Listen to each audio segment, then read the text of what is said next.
Man, I can't believe this. Sam is a traitor?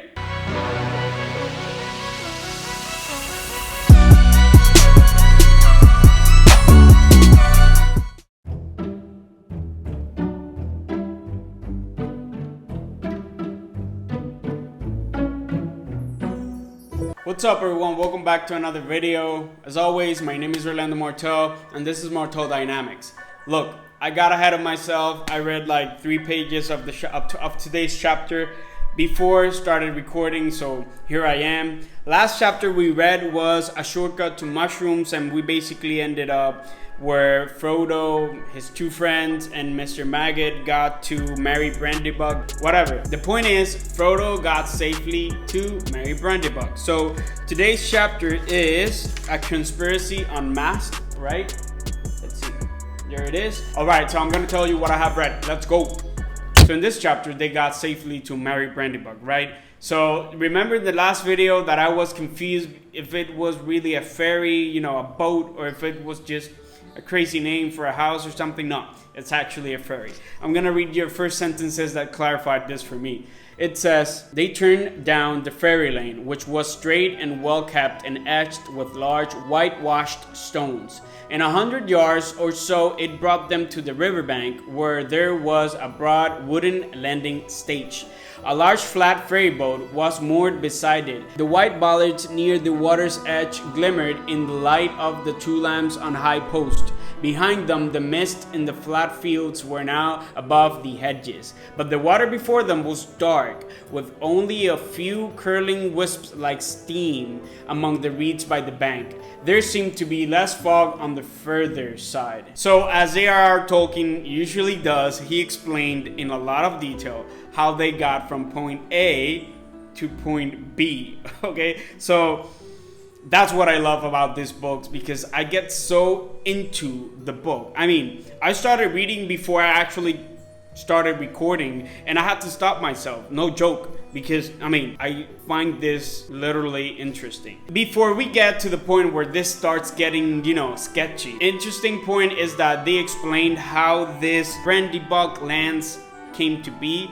It says, I'm gonna read it to you. It says, long ago, Gordondad Oldbuck, head of the Oldbuck family, one of the oldest in the marriage or indeed in the Shire, had crossed the river, which was the original boundary of the land eastwards. I'm gonna stop right there. Guys, again, thank you so much for everything you comment, because each of your comments, no joke, helps me understand things. For example, in the last video, I couldn't find in the map, and one of you guys told me, look brother, you're looking at the wrong map. So I had to find the right map, and I got it. It's on page, it's before the beginning of book 1. Here it is. I'm gonna put a picture up on the video. Now in that picture, now I can easily identify where Hobbiton is, where Over the Hill is, East Farthing, South Farthing, West Farthing. And by the way, why are these places called Farthing? Isn't this the Shire? Isn't this supposed to be like West Shire, East Shire, South, whatever? Why Farthing? Please let me know down in the comments. Now I could identify Marriage, Buckleberry Ferry, Woodend. If we look in detail at the map, Hobbiton is pretty far from Brandyhall. Now I get why we had to read 100 pages to get to marry Brandybug. Tolkien, I'm sorry. You had it right. You know what I mean? It's just dummy me that wasn't looking at the right map. Before I tell you what I think about this, it's interesting because that's what I have read in this chapter. It's interesting that Brandyhall and Crickhallow, which is Frodo's new house, right? In the map, it looks like they are pretty close, but in reality, it's some miles.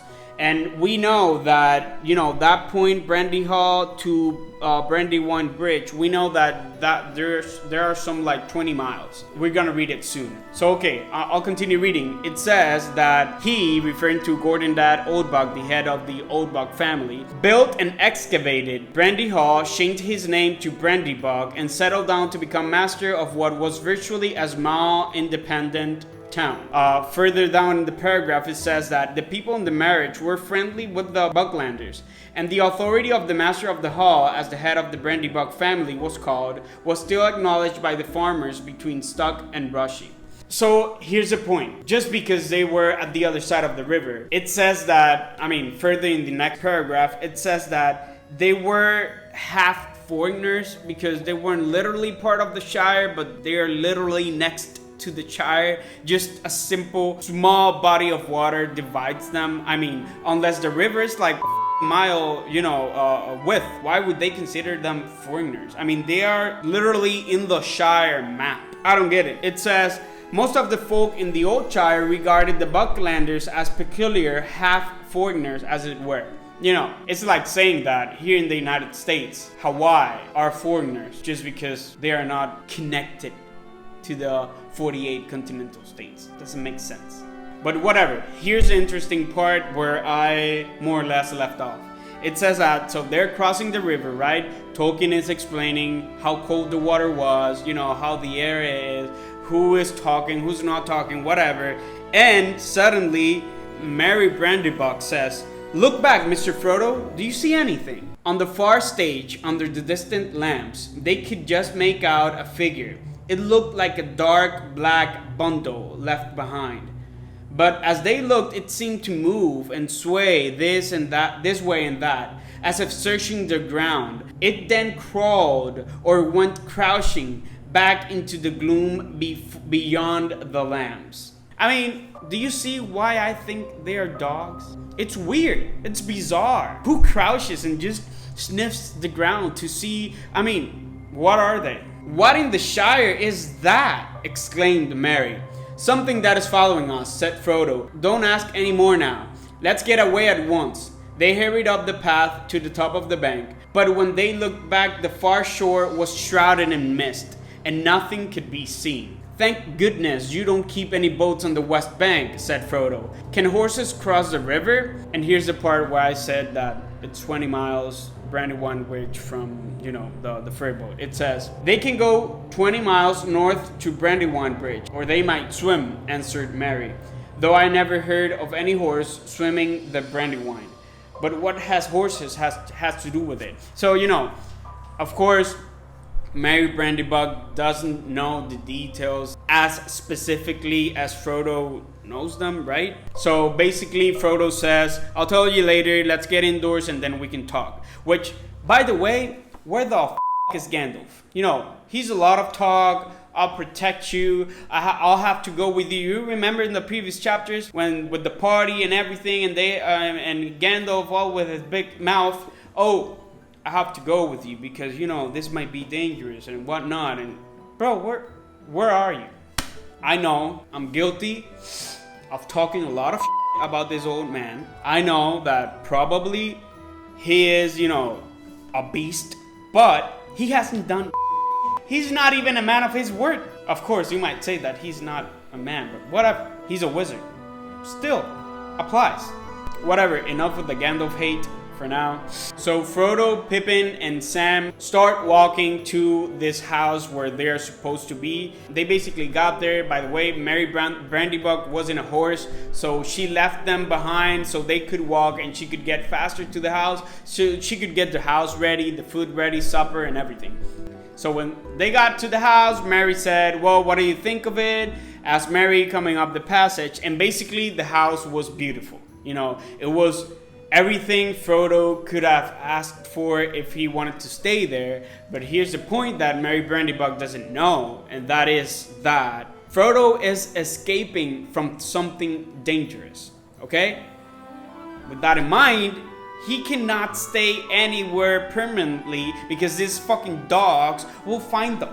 And it's uncomfortable that someone is helping you so much, giving up so much to help you, and now you leave them. Frodo literally says, it seemed unfair to have put his friends to all this trouble, and he wondered again how he was going to break the news to them that he must leave them so soon. Indeed, at once. Yet that would have to be done that very night before they all went to bed. So that's basically where I left off. I'll continue reading.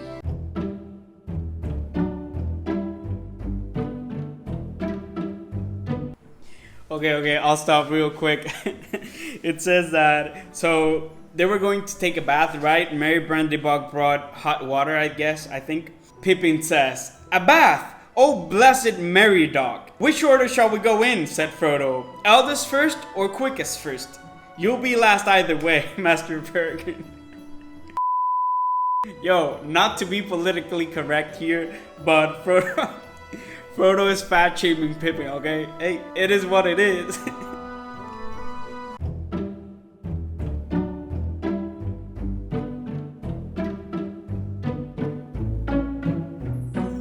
So as I said, basically they got to the house, they are going to take a bath before they actually start eating and supper and everything. Pippin started to sing. The song's culture in this video are just curious to me. I'm gonna read the song just because. It says, "Sing hey for the bath at close of day, that washes the weary mud away. Alone is he that he will not sing. Oh, water hot is a noble thing. Oh, sweet is the sound of falling rain, and the brook that leaps from hill to plain. But better than rain is rippling streams, is water hot that smokes and steams. Oh, water cold we may pour at need, down a thirsty throat, and be glad indeed. But better is beer if drink we lack, and water hot poured down the back. Oh, water is fair that leaps on high, in a fountain white beneath the sky. But never did fountain sound so sweet as splashing hot water with my feet." So they are so excited that they're taking a bath that they actually make a mess in the bathrooms. There are, I think, 3 separate bathrooms, and they're making a mess out of it. So Mary Brandybog basically says, "You ought to mop everything up before you get anything to eat." So they basically got to eating, and after they finished supper, they basically got to talking. Mary Brandybog says, "I'll clean everything later, let's talk about us." Frodo is scared. Frodo doesn't want to talk about anything because in my mind he doesn't want to put them in danger, so he's assuming they don't know anything about the situation. Basically, Pippin starts to give Mary a summary of their journey and everything that has happened, and Mary says, "Oh, I wouldn't have believed it if I hadn't seen that dark figure on the other side of the river." And everything got interesting, and that's where I stopped reading, and that's where it surprised me. Mary says, "I think I could help you," said Mary quietly, "by telling you some of it myself." "What do you mean?" said Frodo. "Just this, my dear old Frodo. You're miserable because you don't know how to say goodbye. You meant to leave the Shire, of course, but danger has come on you sooner than you expected, and now you are making up your mind to go at once, and you don't want to. We are very sorry for you." And Frodo, of course, is surprised. It says, Frodo opened his mouth and shut it again. His look of surprise was so comical that they laughed. "Dear old Frodo," said Pippin, "did you really think you had thrown dust in all our eyes? You have not been nearly careful or clever enough for that." So they are basically telling Frodo, "Look, we know something's going on because, we are looking into you with a lot of detail. We know you. We are your friends. We are your family. And we know something's up. We're not that dumb." They tell him, "Look, this is a dangerous journey. We'll go with you." And Frodo is saying, "Oh, my dear hobbits, please, don't do it. This is not an adventure. This is not a we go and then we come back journey. This is not a let's find the treasure under the dragon, whatever journey. This is dangerous. We could die in this journey because this is not a journey. This is just we fleeing from wherever we are so these dark figures don't find us." I'm gonna read this part to you where I left off and where it shocked me. I'll put my reaction right now.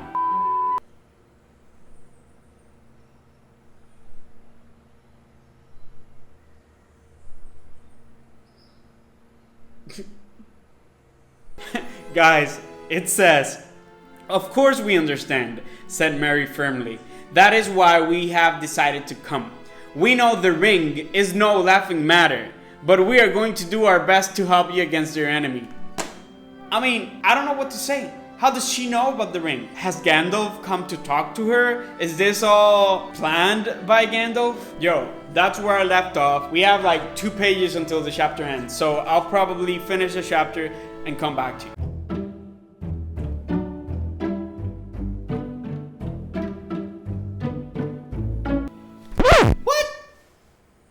can't believe this. Sam is a traitor? Bro, him. Look, I'll have to say what I've read till now because I can't believe this. So yeah, Frodo is, amazed, surprised that Merry knows about the ring. She goes on and says that when she was in her teens, she saw Bilbo use the ring, put it back in his pockets. She basically spied on him. She saw his diary, his book. I don't quite remember what the book was, honestly. But the point is that she says, after that, I kept my eyes open. In fact, I confess that I spied. But you must admit that it was very intriguing, and I was only in my teens. I must be the only one in the Shire, besides you, Frodo, that has ever seen the old fellow's secret book. And Frodo literally says what I was thinking. He says, "You have read his book?" cried Frodo. "Good heavens above! Is nothing safe?" Brother, this woman is basically stalking Bilbo to the maximum of her abilities. What is wrong with her? I don't care how curious it was. I don't care how interesting it was for her. What the hell? So, blah, blah, blah. Frodo is basically saying, Merry is basically saying, look, it's hard to find this information. We care about you. That's why we were doing this, blah, blah, blah. And now she says, look, you are hard to crack, and Gandalf is even more hard to crack, so we had to find information in another way. Surprise, surprise, it was Sam the snitch. Sam was the snitch. I don't care what his excuse is. He's a piece of Maybe this is a good thing, it's a good thing that they are rooting for Frodo, they want to help him. Bro, you don't snitch like that. And moreover, you don't snitch when Frodo is your best friend. He's giving you everything. Your life has been basically dependent on Frodo. And you're snitching on him like that? That doesn't run with me. I'll read to you that part and I'll continue reading. Well, as I was saying, Merry proceeded, I kept my knowledge to myself to this spring. When things got serious, then we formed our conspiracy, and as we were serious too, and we meant business, we have not been too scrupulous. You are not a very easy nut to crack, and Gandalf is worst, but if you want to be introduced to our chief investigator, I can produce him. Where is he? Said Frodo, looking around, as if he expected a masked and sinister figure to come out of a cupboard. Step forward, Sam, said Merry, and Sam stood up with a face scarlet up to his ears. Yeah, you better be scarlet. Look, if I was Frodo, I would never trust anything to him. Bro, I'm so disappointed and mad at the same time. I'll continue reading.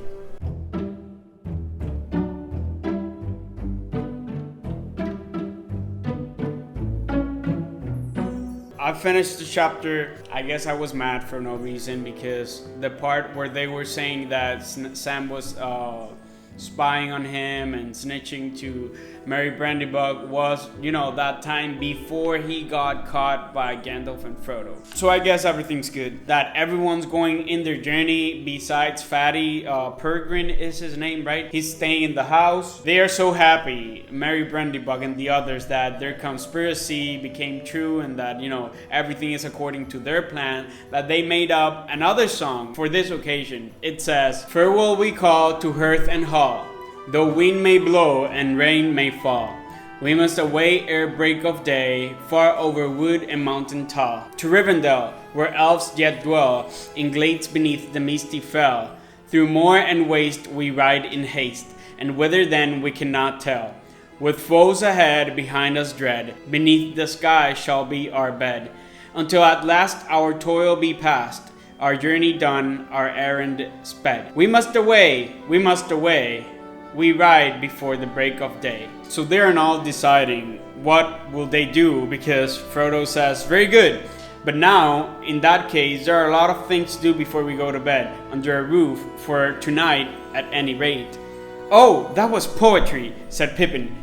Do you really mean to start before the break of day? So now they start discussing to what their plan will be, because it's as we talked at the beginning of this video, which is, we know as a fact that just when they were crossing the river in the ferry, there was a dark figure there, a dark horse or whatever. It's just a matter of time. If they go around through the Brandywine Bridge, it's like 20 miles to go to the bridge and 20 miles to come back. So they can be in the Crick Hollow just before the next day. But if for some reason they are able to cross the river directly, then they can be there that same night. They decided to wait until tomorrow because Frodo is still with this fantasy that Gandalf will find them. I personally wouldn't wait for him. I mean, Gandalf hate aside, the elf leader, what was his name? The elf leader, Gildor. Gildor is his name. Gildor said, do not wait. Go as fast as you can because these things are dangerous. Which, talking about dangerous, I don't know if they're taking this as serious as me as a reader am taking it. Because I know The Hobbit was a children's book. I don't know if this is a children's book. So if these things are as dangerous as they are described to be, bro, this is no joke. And this character, Fatty, I don't know what his name is, Fredegar, he's going to stay behind. Literally, Tolkien says his task, according to the original plans of the conspirators, was to stay behind and deal with the inquisitive folk and to keep up as long as possible the pretense that Mr. Baggins was still living at Crick Hollow. First of all, why would you ever expect these black figures to be decent? Or to be, you know, just have the courtesy of saying, oh, you don't want to say where Baggins is? Okay, no problem. Have a good day. Nah, brother, if it's as dangerous as Tolkien is describing them to be, for all I know, these things could torture this guy to get the information out of it. As I said, I don't know if this is, you know, bloodier than The Hobbit, which had none of the blood, which was literally a children's book. I don't know if this one, I have no idea how this book is, you know, the audience and Tolkien says he had even brought along some old clothes of Frodo to help him in playing the part. They little thought how dangerous that part might prove. That's what I'm saying. He's crying like a little girl, like, oh, you know, old forest, it's dangerous. You don't know what can you find there. I'm better here in my house, and, you know, you'll wish you were here by next time tomorrow. Brother, by next time tomorrow, you can be dead. For all I know, by next time tomorrow, you'll be wishing that you were with Frodo and Merry Brandybuck. So that's basically it regarding the plan on what they're going to do. They're going to leave next day in the morning before first light. Now, this last paragraph, I'm gonna read it to you because it's confusing. I just want to discuss it with you. It says, when at last he got to bed, Frodo could not sleep for some time. His legs ached. He was glad that he was writing in the morning. Eventually, he fell in a vague dream in which he seemed to be looking out of a high window over a dark sea of tangled trees. Down below, among the roots, there was the sound of creatures crawling and snuffling. He felt sure that they would smell him out sooner or later. Look, I know it says he fell into a dream, but I don't know if this is still the dream or if it's literally, you know, he's sleeping, but he is hearing some things outside the house. So at this point, I got confused. It says, then he heard a noise in the distance. Still, is this the dream or is this real life? Then he knew that it was not leaves, but the sound of the sea far off, a sound he had never heard in waking life, though it had often troubled his dreams. Suddenly, he found he was out in the open. There were no trees after all. He was on a dark heath, and there was a strange salt smell in the air. Looking up, he saw before him a tall white tower, standing alone on a high ridge. A great desire came over him to climb the tower and see the sea.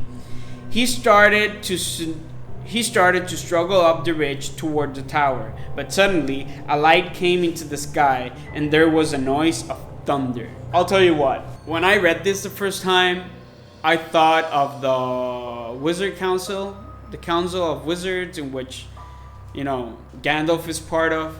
I thought this was for some reason them sending him some kind of message, or maybe Gandalf himself trying to manipulate his mind or something. Look, I have no idea how magic works in this world, as I have said a billion times in these videos. I don't know. And now that I was reading it for a second time, a thought came to my mind that maybe it's the ring having an effect on Bilbo's mind, although he hasn't used it. So why would it be having an effect in him if he haven't other came into my mind, like, is this the tower of the evil, of the enemy, of the dark figures? But why would it be white? As if this tower was of a celestial nature or something like that. I don't know. Look, I have no idea what that last paragraph was. This is getting interesting. Now they're getting to the old forest. That's the title of literally the next chapter. You can see it right there. They're getting through the old forest because they want to take a route that it's not common, that people won't, a route that will make people doubt that they took that route, you know, because it's unexpected. But Frodo doesn't want people to know his whereabouts naturally. Look, I'm very suspicious of these dark figures. I don't know what their intentions are with him. I mean, they haven't done anything wrong till now. They're just looking for him. But I don't know if they will torture people just to find him. Do you know what I mean? So let's see what happens. See you in the next chapter. Bye.